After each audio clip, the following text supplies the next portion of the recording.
I'm Victoria Von Arx, and I want to thank Alex and John and Danielle for inviting me to participate in this event today. I've known Herman Diez for around about 30 years. I first met him in 1986 at the recommendation of my friend Marshall Lewis. I went for some help with some piano music that I was working on, and uppermost in my mind was a tremolo passage that I couldn't handle. Herman's solution for that passage was rotating my entire arm, which he spent more than an hour patiently showing me how to do. And of course, I didn't get it right away. I didn't believe that my arm would ever move fast enough, and I was discouraged from the start. But Marcia urged me to persevere for a month. She said, follow Herman's instructions and see what would happen. To my surprise, after a couple of weeks, my arm started working properly. The rotation slipped into place and the tremolo passage suddenly became manageable. This kind of thing happened frequently with Herman. He was a genius at untangling pianistic problems, reducing them to their elements and mastering them one by one.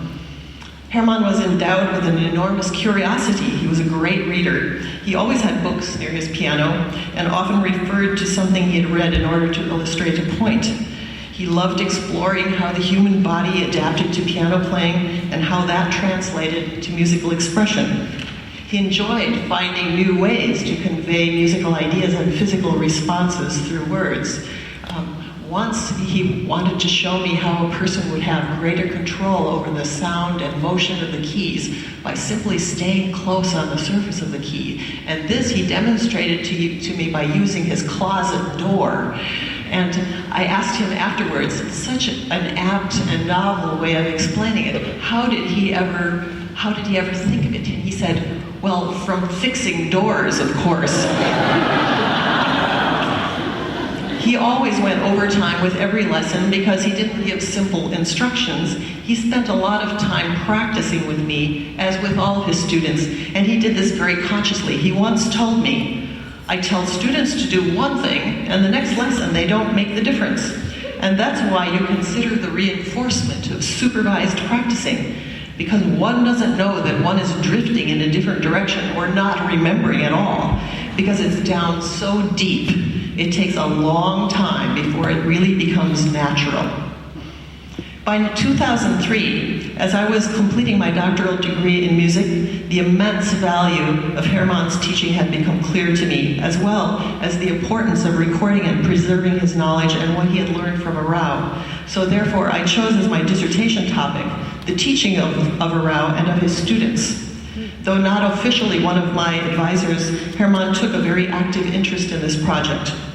The year 2003 was also the 100th anniversary of Arau's birth, and to celebrate this, Herman organized a series of master classes and recitals at Greenwich House Music School.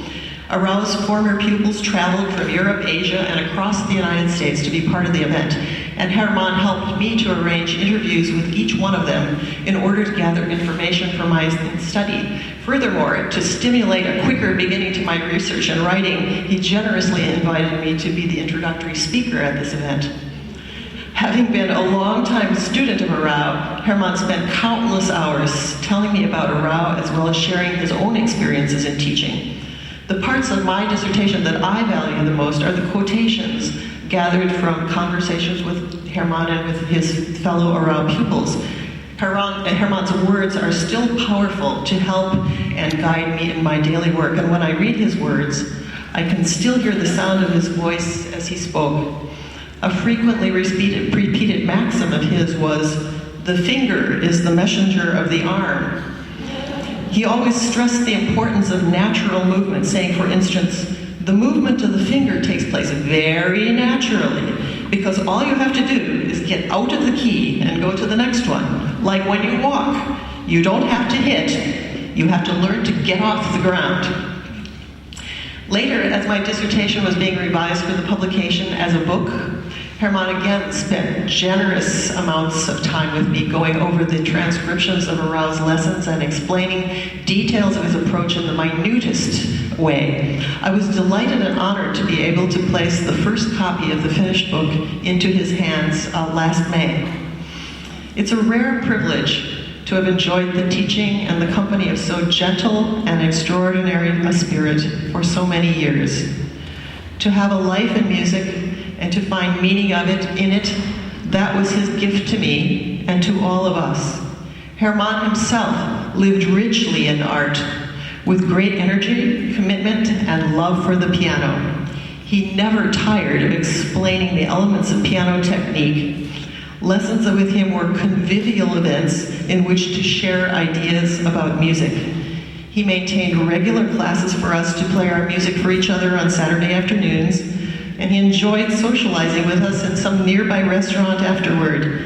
He attended our performances and important events in our lives whenever possible, despite his own very demanding schedule. He brought us all together with love and taught us with infinite care and tireless devotion. I miss him terribly, and it's very hard to lose him, but I will always remember him with love, gratitude, respect, and honor. Thank you.